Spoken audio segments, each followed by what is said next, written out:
How to use eHarmony for beginners.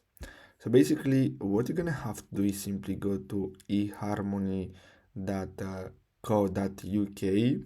and then after you create your account, your free account, you're gonna get redirected here. So here you're gonna have to complete your profile.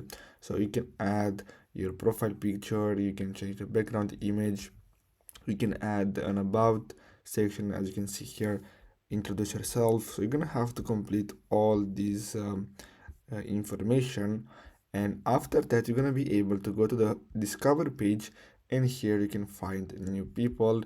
So as you can see here, there are a lot of profiles that I can interact with them, but in order to be able to interact with them, you're gonna have to complete your profile, and basically after that you're gonna be able to message them, and basically that's how you can use eHarmony. So guys, I really hope you found this video helpful.